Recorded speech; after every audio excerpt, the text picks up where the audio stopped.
So when will we talk about introductions and Someday, मतलब किसी भी टॉपिक के बीच में करते करते we will discuss when time permits. थोड़ा सा थोड़ा कर लेंगे अभी इंट्रोडक्शन के बारे में, थोड़ा सा देख लेते हैं फिर, अगर ऐसा है तो। सर आपने जो टॉपिक दिया है उसी का इंट्रोडक्शन मतलब let's try to formulate introduction for it. ये man clogs his happiness by destroying what is with thoughts of what may be. Come with the topic. What was the topic? Can someone tell out जो आज को आज Uh, आपको। Man clogs his happiness one second.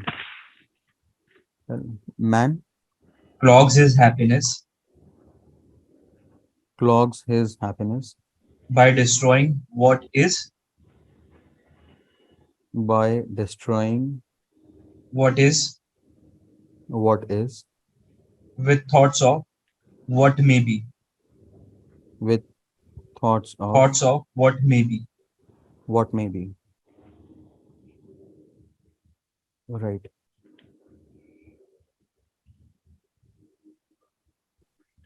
C when okay, let us talk about introduction then.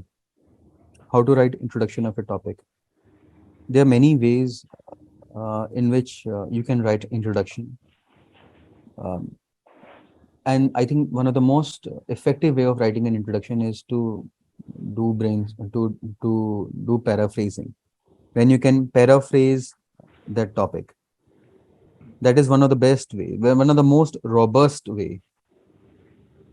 It's not necessarily the most attractive way, but it is definitely one of the most robust. It will never fail. This if you can paraphrase the topic. Paraphrase the topic means that when you can repeat the central idea of the topic in your own words, when you can and how do you do that? One is you temper with the structure of the sentence. For example, if it is active voice, you can make it passive voice and so on. A little structure of the sentence you can modify.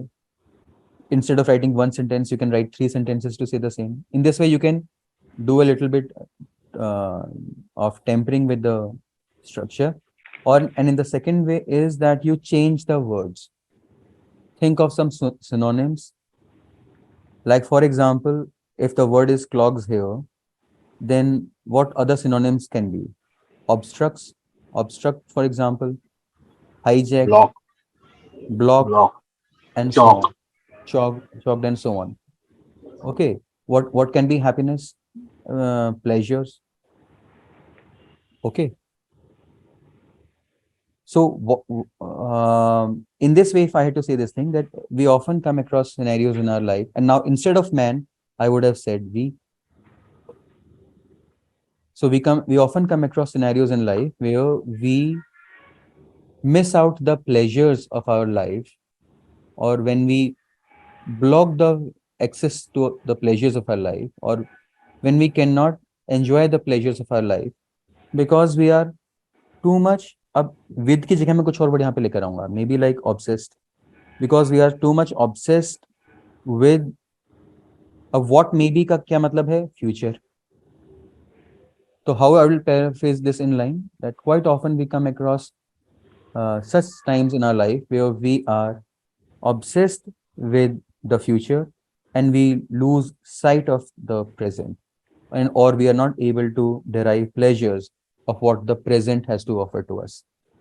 This is an example of paraphrasing. आपने उसी meaning को अपने words में लिख दिया, और ये कोई बहुत मुश्किल चीज नहीं है. ये इसलिए इंपॉर्टेंट है बिकॉज आज से शायद 5 साल पहले मैंने ऐसा ना बोला होता, लेकिन आज बोल रहा हूँ, और इसलिए बोल रहा हूँ paraphrasing is so robust because when topics are really very difficult and very blurry, तो वहां पे अगर आप एनेक्डोट लिख देंगे या कुछ और लिख देंगे तो फिर उस चीज के थोड़ा सा मिस फायर होने के चांसेस रहते हैं. आप पैराफ्रेजिंग करेंगे तो इट इज आई वुड से very robust way. But paraphrasing आपने यहाँ पे सपोज एक अपने एक वर्ड्स में इसको लिख दिया, ठीक है. सपोज हम इसे कह रहे हैं स्टेटमेंट 1 आपने लिख दिया. अब थोड़ा और अच्छा वे क्या हो सकता है कि try to find out some other statement और some other thought from which this can be derived, statement 1 can be derived. You remember, आपने से अगर कभी किसी ने कैट की या कॉम्पिटिटिव एग्जाम की तैयारी करी है, तो you might have seen this thing कि वहां पे तो कभी कभी ऐसा होता था where you had to where you were given 4 sentences and you had to, and they were jumbled up and you had to put them in a sequence कि कौन से सेंटेंस के बाद अगला सेंटेंस आएगा.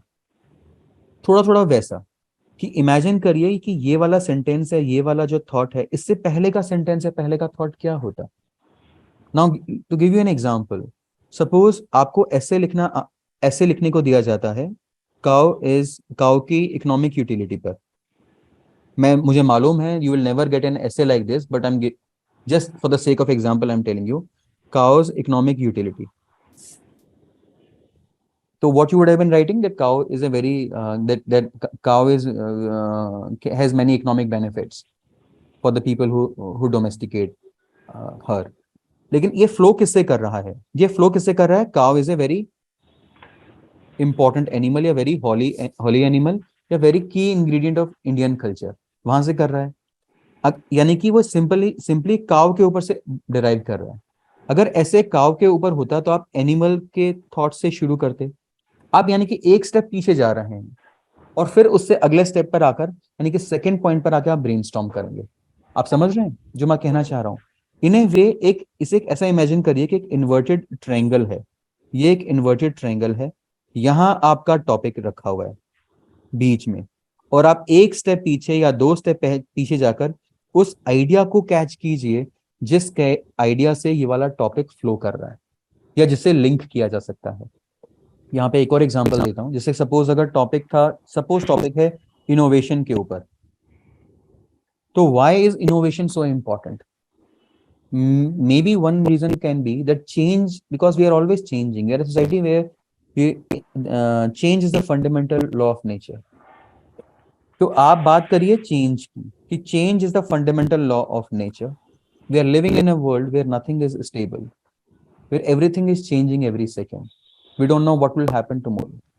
इन this scenario it is very important that we, अब innovate के जगह कुछ और वर्ड यूज करो जिसका सिनोनिम था, दैट वी अपडेट आवरसेल्व्स और we try to find newer ways of our existing problems, because we are surrounded by newer problems with every passing day.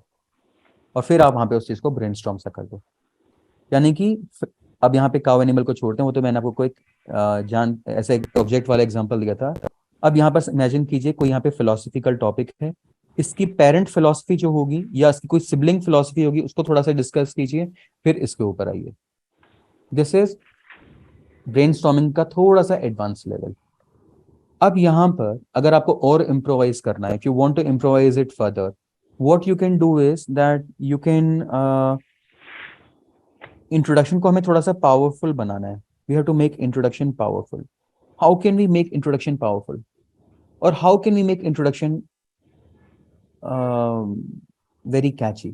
Sir हाँ, एक ये जो टॉपिक था जो अभी डिस्कस कर रहे थे, उससे मैं सेम जो आप बता रहे थे, मैंने सोचा कि क्योंकि it is talking about future, so पहले मैं फ्यूचर से स्टार्ट करूँ कि since time immemorial, future has always been object of enigma and enigma for humans. और उस कॉन्टेक्स्ट में थोड़ा फ्यूचर का एक बैकग्राउंड देख के बताऊंगा कि how sometimes getting obsessed with future can prove detrimental to our present. तो मतलब अभी मैंने प्रॉपर लैंग्वेज नहीं सोचा how I structure it, but उस तरीके से मैं उसको स्ट्रक्चर करूँ. So is it okay? Perfect perfect. Happiness को एक्सप्लेन, आप चाहे फ्यूचर से करते, चाहे आप पास्ट से करते फिर उस पर आते, चाहे आप कुछ भी करते, चाहे आप फियर से करते, एंग्जाइटी से करते, कोई सिबलिंग आइडियोलॉजी या कोई पेरेंट आइडियोलॉजी, वहां से शुरू करके हम यहाँ पर आ सकते हैं. Very very right Vaibhav, very good way. So can we use happiness, like explain happiness, and then how if we are only thinking about future, then we are not at a state of mental peace that affects our happiness. कर सकते हो. ये कौन बोल रहा है? Who's talking right now? Pankaj. Sir Pankaj. हाँ Pankaj, can you come, चेहरा दिखा सकते हो अपना? Can you show your face Pankaj? Yes, sir. Right देखो चीजों को डिफाइन करना ना I am not very fan of it मतलब चीजों को पहले डिफाइन करो या समझाओ कि क्या होती है उससे थोड़ा सा मोनोटोनस हो जाता है थोड़ा सा चीजों को और स्पेशली ऐसे वर्ड्स जो सेल्फ एक्सप्लेनेटरी हैं हैप्पीनेस क्या है मोर और लेस लोग जानते हैं समझ रहे हैं अगर टॉपिक ऐसा होता है रैशनैलिटी के ऊपर तो रैशनैलिटी क्या है आपके आपके डेफिनेशन ऑफ रैशनैलिटी या आपके डेफिनेशन ऑफ आइडियलिज्म ये थोड़ा अलग अलग वेरी कर सकती है और दूसरा यहाँ पे बात आप सही कह रहे हैं वो तरीका गलत नहीं है लेकिन किसी वर्ड को बहुत ज्यादा एक्सप्लेन कर देना एक की टर्म को वो बहुत ही ट्रेडिशनल सेंस में ऐसे को लिखने के लिए एडवोकेट किया जाता है but I am not very big fan of it मुझे लगता है वो थोड़ा सा ऐसे को थोड़ा सा शुरू में बोरिंग बना देता है फिर एग्जामिनर के माइंड में रहता है ये तो मुझे पता है आगे आगे आगे बोलो are you getting Pankaj Yes. Right So related question कि like you were talking about paraphrasing, but suppose वो examiners जो है he will be checking like 15-20 copies, and what I've seen from toppers copy कि most of the time people don't use paraphrasing. So उसको मतलब अगर दूसरे copies में वो एनेक्डोट्स पढ़ रहा है या स्टोरीज या कोट तो ये वो ज्यादा अच्छा लगेगा कि ये ज्यादा अच्छा लगेगा?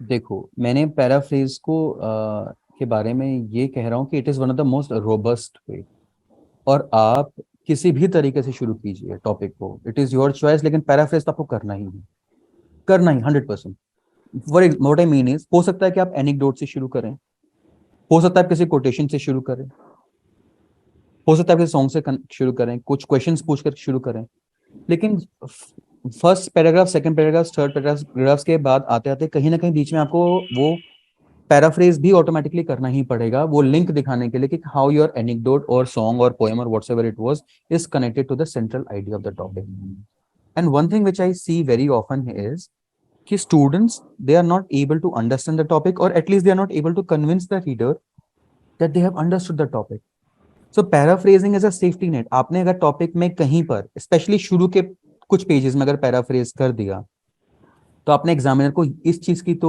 का दिलासा दे दिया ना कि देखो टॉपिक समझ में आ गया है it is very important for you to communicate to the examiner that at least you have understood the topic otherwise एक अच्छे स्कोर की जगह आपका स्कोर नीचे कम भी हो सकता है तो I am not saying paraphrase is the best way वो आपको मैक्सिमम मार्क्स लेकर आएगा लेकिन वो आपको एक सेफ्टी जोन में ले आएगा कि उससे नीचे हम नहीं जा सकते मेरे पास स्टार्टिंग करने के लिए बहुत तरीके हैं अभी मैं आपको इसे का अगर मुझे मैंने लिखा होता कैसे लिखा होता I will show you it is not paraphrasing paraphrasing वहां पे थर्ड पैराग्राफ में आएगी कहीं ना कहीं पे वो वहां पे भी पैराफ्रेजिंग होगी Sir, actually, can I speak? Sorry.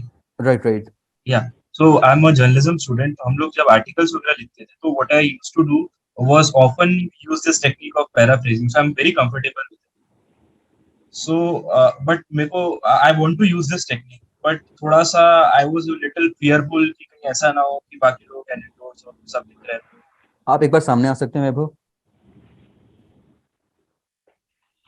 या अगेन वैभव सी पैराफ्रेजिंग आप कर सकते हैं और एनेक्डोट को अगर आप यूज कर रहे हैं it also depends how well and how good you are in terms of constructing your sentences and creating the characterizations art of narration there are other 100 of parameters which will decide how effective your anecdote would be or not and I am telling you a perspective of examiner right now when I am running this test series or previous year what I have seen a trend is in the recent years that 8 out of 10 students are using anecdote was very uncommon 4-5 years ago but it is not uncommon today so now anecdote is no more as attractive and as appealing as it used to be a few years ago are you getting this thing so that's why I feel ki somehow anecdote is overrated thing of starting an essay and especially those fictional stories because there are two things one it has become very common and the second thing is that students are not very effectively able to write an anecdote students do not even know how should we name the characters for example वो बात कर रहे हैं एक बहुत ही poor लड़की की malnourished लड़की की नाम रख देंगे उसका रिया अब रिया नाम रखा है और गरीब लड़की ट्राइबल लड़की की बात कर रहे हो तो फिट नहीं होता ना आर्ट ऑफ कैरेक्टराइजेशन आपने क्या नाम रखे हैं आपने क्या लोकेशंस रखी हैं आप कौन सी चीज को छुपा रहे हो, कौन सी चीज को आगे रख रहे हो, ये सारी चीजें मिक्सअप होती हैं, then we understand how we can create a very fancy, very interesting anecdote. It is possible for you to learn it. I'm not saying you can't learn it. You can, but that is not the, I would say कि best way. और मैं बहुत copies में ये चीज देख रहा हूँ कि कई बार स्टूडेंट्स डेविएट कर जाते हैं, कोटेशन कहीं की होती है, लिंक कहीं और कर देते हैं. तो इन सब, Vaibhav you are on mute actually, I can't hear you. Sir मेरा वही पर्पस था, because I have used this technique before of paraphrasing, I am very comfortable with this technique. And secondly with paraphrasing the advantage is कि आप ना to the point बात करते हो. अब आप सीधे, आपने स्टार्ट वहां से किया, आपने पैराफ्रेज कर दिया. अगर आप कंटेंट में बहुत अच्छे हो तो आप पैराफ्रेज करने के बाद ना बहुत ज्यादा कंटेंट लिख सकते हो, because you are left with lot of space. तो अब आप अपने कंटेंट को बहुत एनरिच बनाकर प्रेजेंट कर सकते हो. तो brainstorming is not dead, I would say. Brainstorming नहीं, ये paraphrasing is not dead. It is very much relevant even today. And I am going to tell you further more on this, how you improvise introduction. अब improvise करने के लिए देखो, मैं किसी और दिन आपको क्लास में बताऊंगा हाउ टू इंट्रोड्यूस. बहुत लंबी क्लास होनी चाहिए. How to make an introduction, at least I need 1 hour. और अभी ये क्लास खत्म होने वाली है हमारी, तो अभी we will not be able to do justice to this thing. But एक जैसे एग्जांपल आपको यहाँ पे दे रहा हूँ कि अगर उसी पैराफ्रेजिंग में शुरू में if you are able to use very powerful words, very catchy lines, then the same paraphrasing can become very interesting. अब आप कैसे वो कैची लाइंस करते हो, मैं थोड़ा सा उस पर मे बी अभी नेक्स्ट क्लासेस मुझे रिमाइंड कराना कि आप एक पॉइंट को कैसे बहुत अच्छे से प्रेजेंट कर सकते हो. तो इंट्रोडक्शन को हम यानी कि पैराफ्रेजिंग जो हम कर रहे हैं उसे बहुत अच्छे अच्छे वर्ड्स वहां पे यूज करेंगे. सेंटेंस में थोड़ा सा पोएटिक इफेक्ट डाल सकते हैं, ताकि एग्जामिनर को ऐसा लगे कि ये एक नए तरीके से इसने इस चीज को लिखा है. Again, you are on mute, Vaibhav. Sorry. It's okay. No, sir. I am good at it. I feel comfortable at it. But I was bit scared कि कहीं कोई disadvantage ना हो जाए. But now after you have explained it so succinctly, I believe that I can use it. Right. How to make an introduction, उस पे मेरा एक वीडियो है YouTube पर. उसमें 6-7 तरीके से मैंने दिखाया है कि आप कोई प्रोवर्ब को यूज कर सकते हो, आप किसी सॉन्ग को यूज कर सकते हो, आप बहुत तरीके से कोटेशन को यूज कर सकते हो, कोई स्टैटिस्टिक्स यूज कर सकते हो. लेकिन इन सब चीजों के साथ जो लिमिटेशन है, प्रोवर्ब, सॉन्ग, ये लिमिटेशन है कि या तो आपको पता है एग्जाम के टाइम में या फिर नहीं पता है. और कई बार स्टूडेंट्स प्रेशर में इन्हें रिकॉल नहीं कर पाता. बट आई बिलीव कि अगर आप माइंड को बहुत ही फ्री छोड़ दें तो कुछ ना कुछ याद आ जाता है. और अगर आपके अंदर लिंकिंग एबिलिटी बहुत अच्छी है, if you can link anything to anything in your life, you will never fall short of songs and quotations, because you have this freedom कि आप किसी भी पॉइंट को किसी भी चीज से लिंक कर सकते हो. यानी कि कोटेशन अगर थोड़ी सी हट के हो भी गई थी, आप उसे लिंक कर दोगे पैराग्राफ ऐसे के सेंट्रल आइडिया से, फिर आप आगे फॉरवर्ड मूव कर सकते हो. लेकिन अगर आपकी लिंकिंग एबिलिटी उतनी अच्छी नहीं है, because of either lack of communication skill और any other reason, and if you do not have good database of this quotation, then I would say कि फिर इनके चक्करों में मत पड़ो, फिर आप पैराफ्रेजिंग से शुरू करो. But again I will tell you, we all have a very good stock of quotations and songs. We all have it. At least अगर आप मूवीज या सॉन्ग थोड़ा बहुत देखते हो, like this topic which I've given you, man clogs his happiness by destroying what is with thoughts of what may be. I can remember so many songs of Bollywood which have the same idea like this. Can anyone share? जिंदगी एक सफर है सुहाना, कल Yeah. क्या हो किसने जाना. Exactly. जिंदगी दो पल की. ये किसने बोला है? जिंदगी दो पल. मैंने. आओ सामने आओ एक बार. कौन सी लाइन है, पूरी बोलो वैभव. Unmute yourself. जिंदगी दो पल की मेरे को एग्जैक्टली याद नहीं आ रहा, बट ये ऋतिक रोशन वाला तो नहीं है, ये जो नया आया अभी? नहीं वो नहीं. वो फिर ठीक. पुराना गाना है, 60-70 का, कि हाउ फिर ठीक है, तो फिर मतलब ठीक है. कि life is short and you have to live it to the fullest. कि राइट. जिंदगी दो पल की. फिर ठीक है, एग्जैक्टली यही मैं आपको कहना चाह रहा था कि ऋतिक रोशन या इस तरह के नए हीरो से गाने को थोड़ा अवॉइड करना. एक 70s का कोई सॉन्ग. 70s 60s 50s वो थोड़े ज्यादा अच्छे रहते हैं. क्योंकि एज आई सेड ना, ह्यूमैनिटीज, मैंने आपको बताया था, there is a desire for the lost, nostalgic हैं लोग आज भी डेट में, काश पुराना वापस आ जाए 1960 70s में। तो वहाँ पे बहुत गाने हैं, उसमें से आप कोई भी आपको याद आता है? एक सॉन्ग था आने वाला पल जाने वाला है, हो सके तो इसको एक सॉन्ग है ना सर। तो अगर आपको सॉन्ग्स का थोड़ा पसंद है और आप फिलोसफिकल सॉन्ग सुनते हैं तो आपको बहुत सारे गाने मिल जाएंगे जो कि इस ऐसे को रिपीट करेंगे। और देखो, एक ऐसे आया था कुछ टाइम पहले, माइंडफुल मैनिफेस्टो, वो वाला ऐसे बहुत ज्यादा इस तरह के थॉट्स को मैच करता था। तो why we need mindful manifesto, why we need those things is very relevant today. तो that could have been a way to start this essay कि आप उस सॉन्ग को अगर लेकर आ जाते, ठीक है, उसकी कुछ लाइंस लिखते हैं रोमन लेटर्स में, फिर उनको पैराफ्रेज करते या ट्रांसलेट करते और फिर उसको नीचे के ऐसे से लाते हुए लिंक कर देते। ये जो सॉन्ग है उसको आप फिर लास्ट में भी यूज कर सकते हैं। ये देखो अब यहाँ पे सपोज मैं इसको स्टार्ट कर रहा हूँ इस हिस्से को, I will just share with you the introduction, just like 5-10 minutes before the class began I thought to write it, so you can see it here. See, paraphrasing तो यहाँ पर होगी ही, ये रही पैराफ्रेजिंग इस टॉपिक की। वैभव या कोई पूछ रहा था ना मुझसे, तो पैराफ्रेजिंग तो होगी, चाहे वो बिल्कुल पहला फर्स्ट पैराग्राफ से करो, चाहे वो बाद के पैराग्राफ से करो। पैराफ्रेजिंग करनी बहुत जरूरी है, बिकॉज उसके बिना आप एग्जामिनर को समझा नहीं सकते कि टॉपिक है क्या। लेकिन हाँ, अगर आपके पास ऑप्शन है तो आप शुरू में कई और चीजें कर सकते हैं, जैसे यहाँ पर है, सिंस थोड़े हेवी वर्ड्स यहाँ पे यूज किए गए हैं। Since the dawn of civilizations humanity has been perplexed with questions such as should we be enjoying the beauty of the present, or should we be investing our efforts in making the future more beautiful than what exists today. देख रहे हैं यहाँ पे word वाला repeat नहीं किया गया है जो कि टॉपिक में पूछा गया था, वर्ड्स दूसरे रखे गए हैं। Should our eyes look beyond the horizon where we want to be, or should our eyes be glued to the land beneath our feet? In this dialectics of what we have versus what we desire, between the future and present, between the fiction and reality, we find our whole life being spent and done. Quite often, when we are obsessed about our future, we end up ruining our present. This future could be either a collection of dreams or a leap of nightmares. Now, see, this point is this is paraphrasing the topic, and while writing this point, I'm also connecting this to the previous paragraph. Fear of unknown and fear of what we imagine would happen, and fear of what we imagine would happen, take us away from the pleasures of present.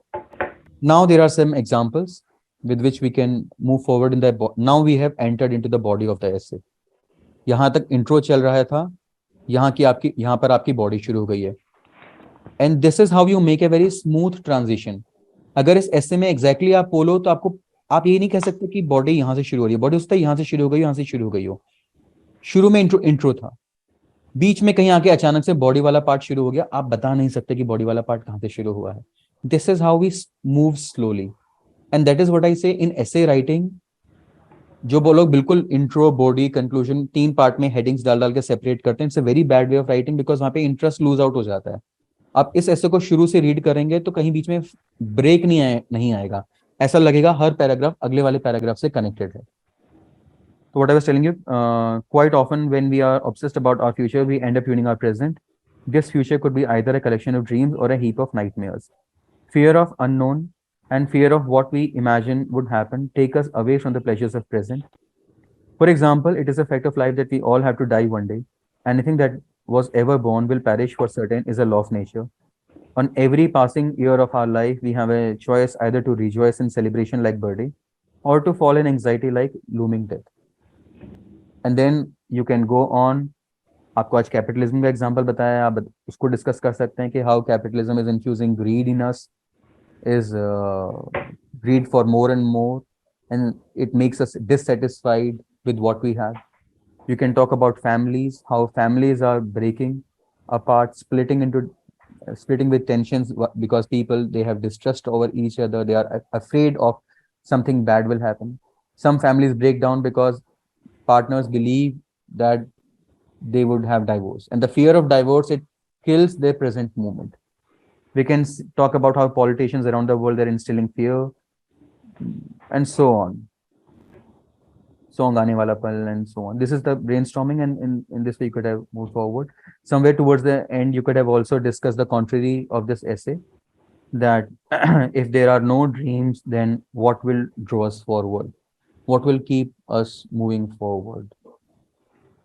Like if there were no dreams, if there are no desire for a better future, or if there is no desire to save ourselves from the risk of a future accidents, then what will happen? Would humanity have been, would humanity progress? If Gandhi and Bose had they not dreamt of a future of free India, would we have been free today? Like this, you can talk about. Now, we could talk about suicides, we could talk about youth depressions and so on. See, one way of starting this essay, if you ask me like how else you could have started, this is how I have started this essay. Another way of starting an essay, if you are good with statistics, you could have given a statistics of how many suicides take place every day or every year in India. Okay. But there is a way of how you present these statistics.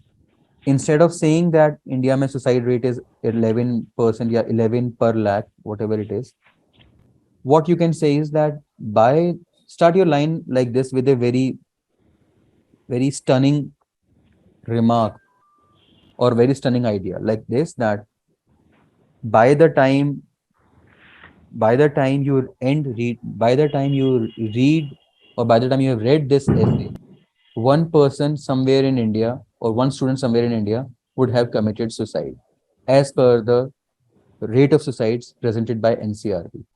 This is the level of mental tensions in our country. And one of the reasons for that is that we are obsessed with the future, the anxieties of the future. And that is taking a toll on our mental health and on our life. So these are ways where how you can start the essay. Sir, I have actually prepared some points for this. So a couple of points apart from what you have told. So one point I have written about. I will come to it, Vaibhav. Just hold on. Okay.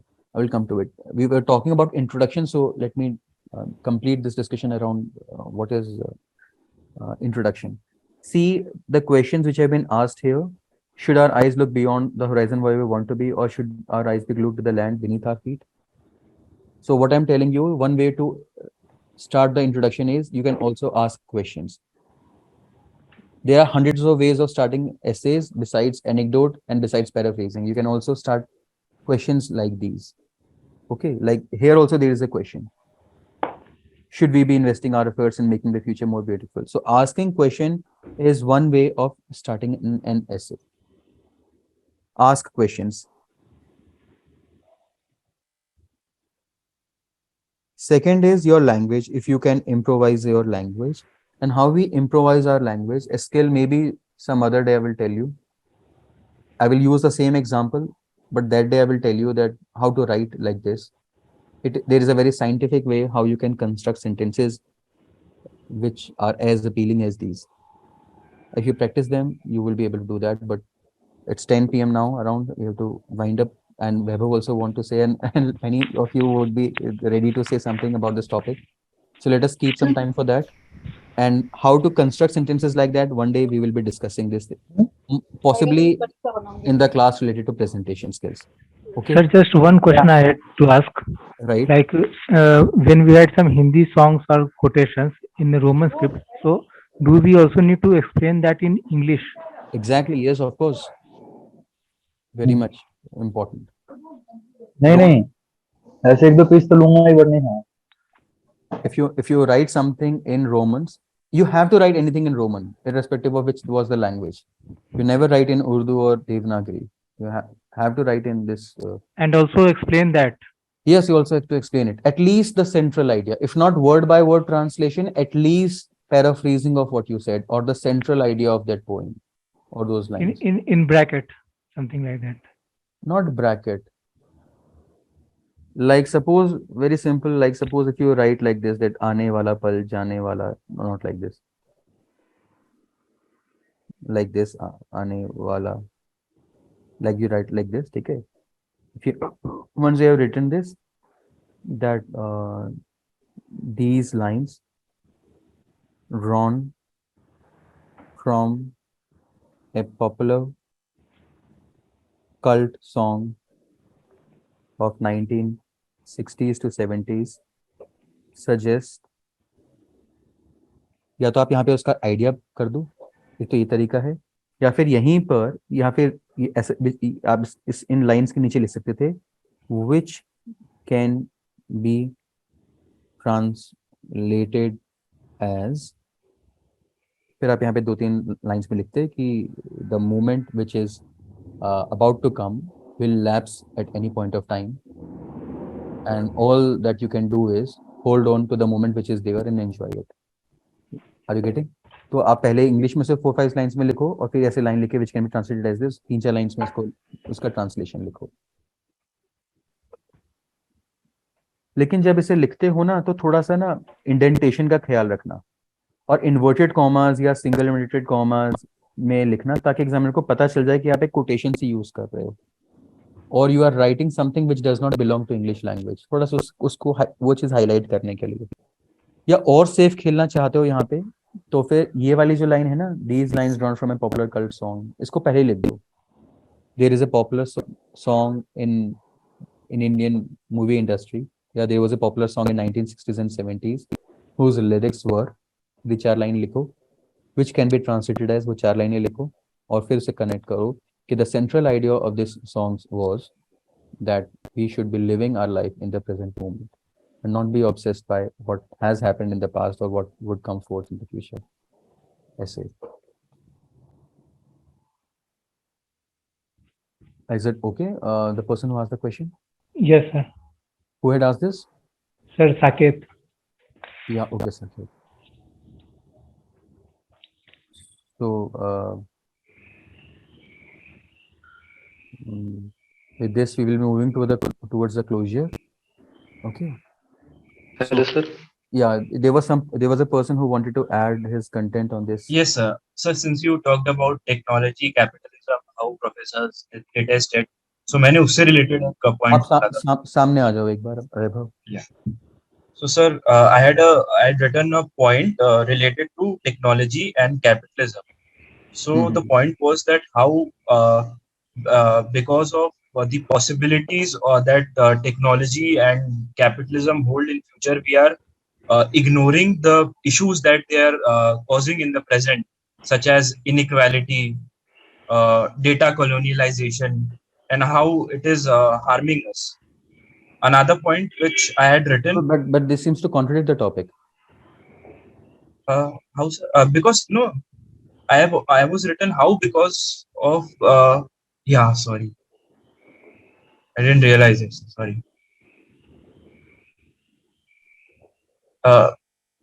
So another point उससे related था कि how fear of future, countries like China, so what they have done, because of fear of population explosion, it compromised their ability to think clearly. So they adopted a radical approach in the form of one child policy, which now has resulted in a disbalance of their population. So this way I've showed how the fear of future नहीं वैभव, made them adopt a radical. वापस आओ ना यार, वापस आओ.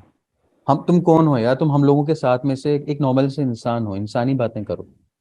क्या ये देश, हुकूमत, इन सब मतलब it's not that you are wrong in these ways, but don't be just obsessed about them. Where are these layman languages, layman examples which everyone can connect to? I told you were there in the yesterday class or not? Yes, I was. I'd said now that think of the examiner as a person who's a very layman. Think that you are talking to a person who's of say 10th class, 12th class. अपनी छोटी बहन भाई हो, उसके बारे में सोचो, क्या एग्जांपल दोगे उसको? वो अगर आती, भैया भैया ये मुझको समझाओ, ये टॉपिक है, या भैया ये बताओ ये क्या है, तो उसे क्या समझाओगे? कैसे एग्जांपल दोगे? एक लेमैन से एग्जांपल दोगे उसको, उसकी ही लाइफ के एग्जांपल्स दोगे. Okay. I will last. Okay, and one thing, there's a point. Right, we will talk about basic philosophies in our some, there are some important themes, मतलब जो हम देखेंगे उसे तब तक in the next session, मतलब next to next session. लेकिन उससे पहले आपका मैं टेस्ट करना चाहता हूँ. Rohit has asked this thing, एक basic philosophy, he was waiting for this. So there is a test which you all have to give. tomorrow. Okay. Once you have given that test, we will discuss a philosophy which is related to that. Okay. Yes.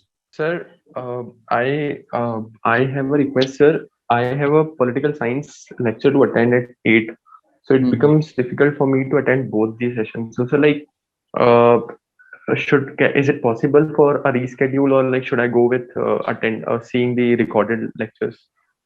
Just give me 1 week. Like with the beginning in the next month, with the beginning with when July begins, I will be able to hold session at any point of time where you people agree. Sir, okay, okay, sir. And that can be 6 p.m. or I may even schedule it in the morning hours or on the noon hours. Okay, when there is a lot of daylight and all. Okay, sir. But the Thank you. ideal time, which I think is around 4 p.m., when you have studied something in your first half of the day, and you are left with still some more energies. Sure. But we will figure out that out. I think 4 p.m. or 5 p.m. that kind of a time I would look forward, or I will confirm on that the next month. Okay.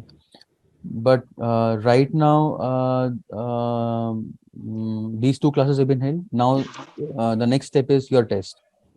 This test would take around 3-4 days. I mean, 1 day for you to write, and 2-3 days or 4 days for me to evaluate all of your answer sheets. So write your test. Tomorrow, you all would be writing the test. You are available to write the test tomorrow, na? All of you? Yes, sir. Yes, sir. Yes. Okay. 9 Yes, sir. 9 a.m. 8:45 a.m. tomorrow. I will send you 2 topics. On those 2 topics, you have to write essays. Okay. Try to write essays on that. In case if you are really blanked out, it's okay, but try as much as you can. I know that those topics will throw you out of comfort zone, but that is what the purpose of the test series is. I want to throw you into cold water where you feel uncomfortable, so that when you come out, you really have some very good learning lessons. And there are 2 kind of students. There are some students who are continuing from previous year, there are some students who are new. So the set for question paper for both of you would be slightly different. Theme would somewhat be related, but topics would be different. Okay. Sir, on Sir, this can I topic, try one? so you were talking, मैं वो जो hello, Yes. sir, वो China वाला point that I made. So you said that I shouldn't make such points. Can you please elaborate a little more on it? Vaibhav, can you come in front?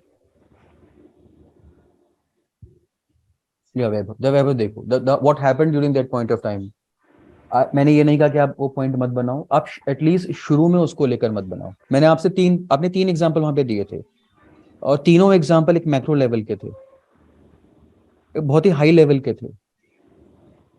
तो अगर आपने ऐसे ही example ऐसे में शुरू में तीनों एग्जांपल बहुत ही हाई लेवल के लिखे होते, तो immediately you lost that opportunity to emotionally connect with the examiner. उस टॉपिक पे जहां पे आप उसको कुछ ऐसी बात बोल सकते थे जो उसके दिल को छू जाए. देखो, फिलोसफिकल ऐसे हैं जहां आप किसी से भी कनेक्ट हो सकते हैं इमोशनली. तो वैसा इमोशनली कनेक्ट हुई उससे.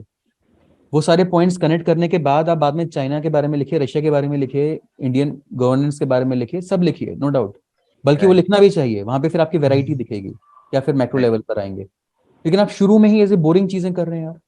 टॉपिक इतना इंटरेस्टिंग है, No, sir. इंटरेस्टिंग टॉपिक है, लेकिन Sir, this seems to be some confusion. हुआ क्या एक्चुअली, मेरे कुछ पॉइंट्स ना आपसे मैच करते थे, तो मैंने ऐसे पॉइंट्स बताने की कोशिश की है जो आपसे बहुत डिफरेंट है. वो मैं शुरू में नहीं ऐड कर रहा था, बस मैंने वो पॉइंट्स बताने की कोशिश की जो मुझे लगा कि वो आपसे थोड़ा डिफरेंट थे. राइट. तो जो थोड़ा मैच करते थे वो मैंने बताया. ये तो पॉइंट मेरा कहीं मिडल में है. Then it is okay. फिर उसको रीलुक किया जा सकता है उस पॉइंट को कि वो पॉइंट कैसा है. ठीक है. I will again have to see that point कि वो पॉइंट आपने क्या बोला. उसमें फिर मैं मना नहीं करूंगा. As I said, then it is advisable you write something from macro level, but don't begin your essays with such boring examples. Boring in the sense that say something which human which is related to human nature, which examiner may also have faced. अब ये वाला जो चीज यहाँ पे for example यहाँ पे लिखा है कि हर इंसान जब बड़ा होता है, 1 साल बीत जाता है, या तो आप सेलिब्रेट कीजिए या फिर आप बूढ़े होने का गम मनाइए, सबको मरना है। ये क्या एग्जामिनर ने कभी अपनी जिंदगी में नहीं सोचा होगा? किसी भी एग्जामिनर ने सोचा, वो किसी भी डिसिप्लिन का हो, वो हिस्ट्री वाला चेक कर रहा हो, लिटरेचर वाला कर रहा हो, फिलोसफी वाला कर रहा हो। मोस्ट प्रोबेबली आपकी कॉपी से चेक करते हैं तो लिटरेचर वाले करते होंगे या फिर फिलोसफी वाले करते होंगे, आई थिंक। राइट। या किसी भी डिसिप्लिन का करता हो, वो सोचेगा ना, हाँ कुछ उसे मिलेगा जो उसकी जिंदगी से रिलेटेड होगा। तो ये चीजें, एक ह्यूमनाइज्ड एग्जाम्पल हमें लिखना है ये। और इसीलिए मैं आपको बहुत ही हार्डकोर फिलोसफीज नहीं सिखा रहा अभी।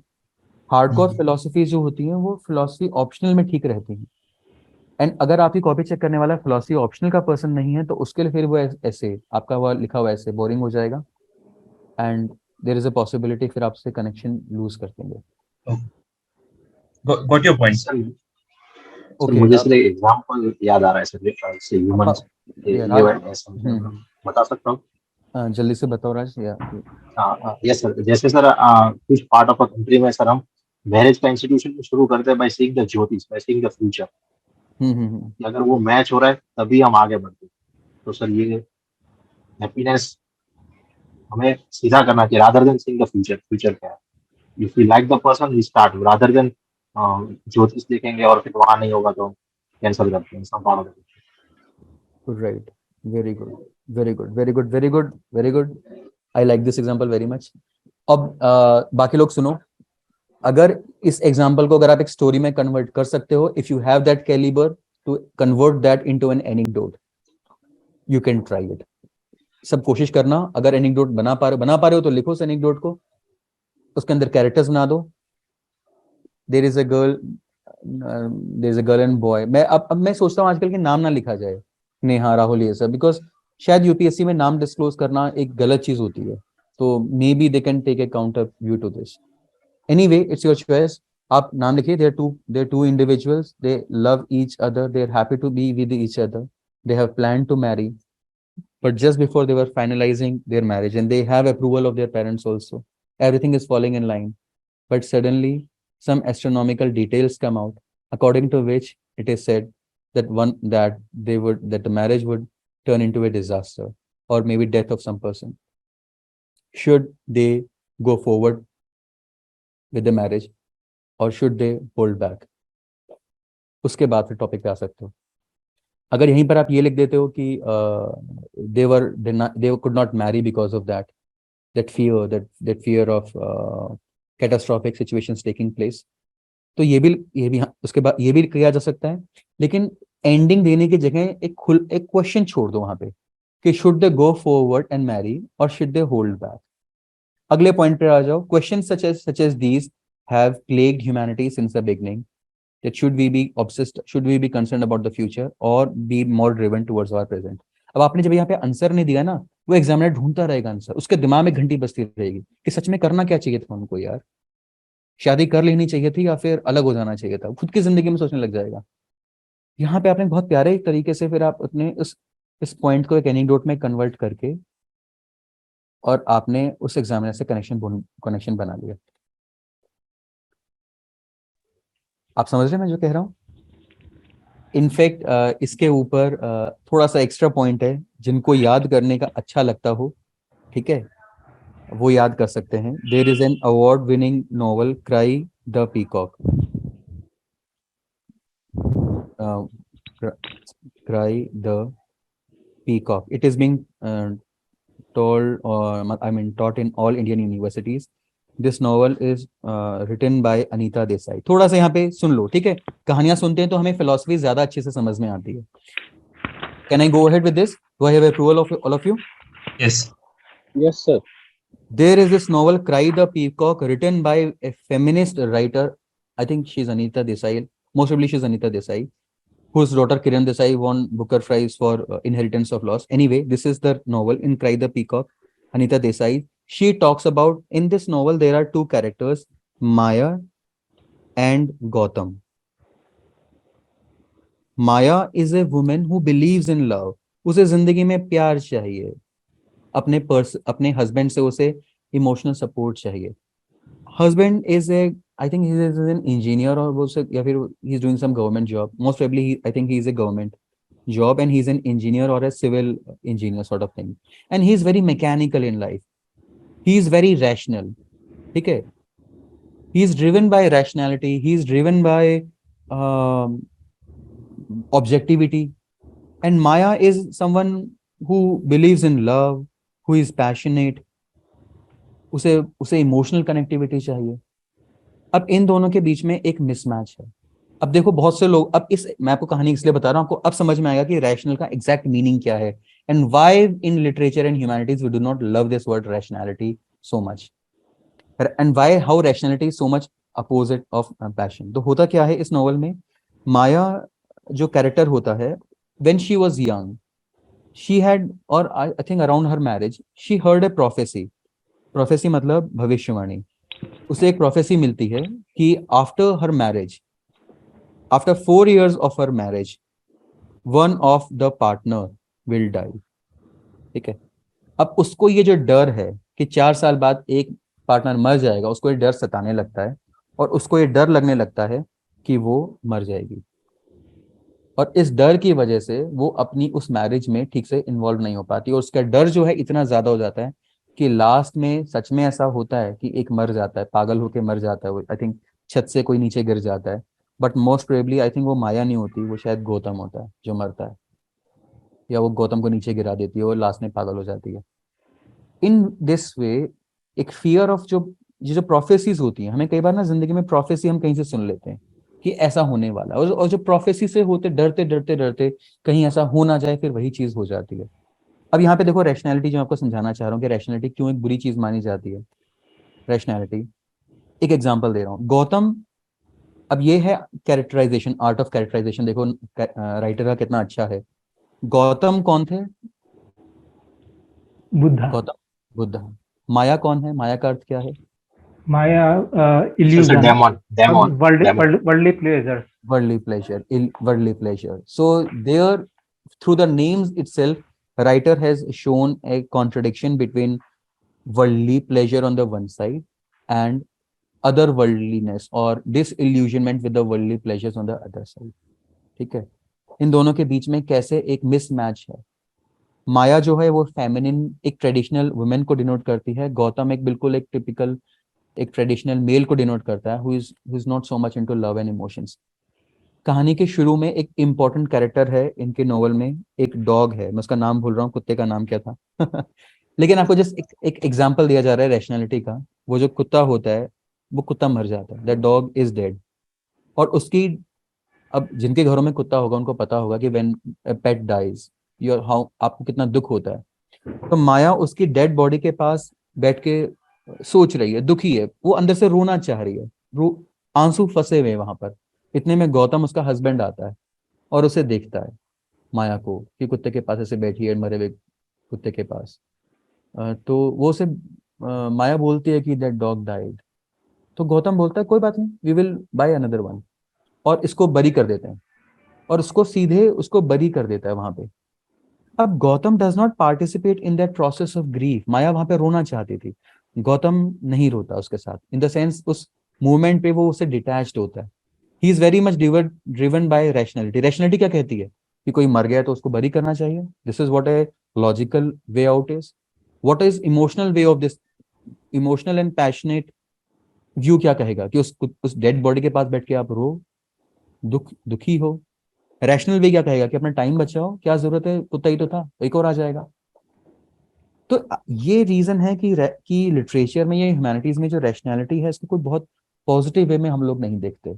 हमें ऐसा लगता है कि जो रैशनल लोग हैं, आप लोग दूर रहो, आप लोग इंसान को नहीं समझ पाते, आप लोग ह्यूमन नेचर को नहीं समझ पाते. साइंस और रैशनैलिटी है वो ह्यूमन नेचर को नहीं समझ पाती, वो हमेशा प्रॉफिट, लॉस, बेनिफिट, इन सब चीजों में फंस के रह जाती है. और माया जैसे हम सब लोग अपनी जिंदगी में अधूरे रह जाते हैं. We are always looking for someone who can be a part of our life. लेकिन कहीं ना कहीं हम सबके अंदर एक माया है, और unfortunately we are all surrounded by Gautam. या हो सकता है आप खुद गौतम बन के किसी और की जिंदगी को खराब कर रहे हो. बट ये जो नोवेल आप पढ़ेंगे तो दिस इज हाउ. इस मेरा पर्पस आपको बताने का ये है कि मिलते जुलते एग्जाम्पल, इससे इंस्पायर्ड होकर अगर आपको कोई एग्जाम्पल आते हैं याद, not necessarily the same examples, लेकिन कुछ ना कुछ आपकी एक इमेजिनेशन डेवलप होगी जो आपको ऐसे में हेल्प करेगी, and you will understand what exactly is rationality, why rationality is not such A very worthy word in literature. Why it's not a worthy trait. When someone comes and says I'm rational, it basically means he's not driven by passions, he's not driven by sensuality and things like that. Yeah, so this was in as a supplement to what Raj said. It was a very good example, Raj. Good. So we can end the class now. Sir, when will be the next class? Next class आपके next test के बाद होगी, and most probably it will be next week. Test तो कल है. Test कल है, तो आपको टेस्ट लिखने के बाद, टेस्ट आपका कल है, तो मुझे कॉपी चेक करने में तो थोड़ा टाइम लगेगा. जो जितनी जल्दी कॉपी सेंड कर देगा उसका I will test this copy as early as I can, मतलब in the same chronological order in which you send. Try to send your essay tomorrow itself. Don't delay that, because अगर कोई delay करता है यहाँ पे तो उसका फिर पूरा सीक्वेंस बिगड़ जाएगा हमारा, जो भी सीक्वेंस है पूरा, तो पूरा सीक्वेंस हमारा डिस्टर्ब हो जाएगा फिर. Sir, please provide the recorded lecture like as soon as possible, so I can go through it properly and then write the essay. Which one? Today's class, sir. You want to again see the today's class? Sir, I actually seen it, but in between I have another session also running on, so I have to manage both, sir. I need to watch it more concentrated, in a more concentrated way. Okay, sure. I will record. See, ये 2 घंटे का video से render होने में और save होने में time लगता है, तो I will share it. Don't share it with other people outside. Okay, sir. Okay. ठीक है. Okay, with this we will end our class. So the bottom point is, आपको जो आज बताया जा रहा है वो ये कि और शायद मैं फिर से इस बात को रिपीट करूंगा कि there are some qualities which we must believe in. Qualities of philosopher, वो हमें अपने अंदर imbibe करनी चाहिए, और अपने essay में, चाहे वो किसी भी टॉपिक पर वो essay हो, we can always find something from that. और वो चीज़ें क्या हैं? They are फिर से रिवाइज किया जा रहा है. Criticism of technology, criticism of capitalism, criticism of authority, criticism of commodification. अगले कुछ एसेज में इस तरह की कुछ और चीज़ें लिखी जाएंगी, कुछ और एग्जांपल्स अगले डिस्कशंस में आपको दिए जाएंगे, जो आप in a wide range of ऐसे यूज कर पाएंगे. So with this we would end. Okay, thank you. या 1 सेकेंड होल्ड ऑन. मैं ग्रुप क्रिएट कर रहा हूँ टेलीग्राम पर. All of you please join it immediately, right away. मैं आपको लिंक चैट बॉक्स में सेंड कर रहा हूँ. Save that link and join it.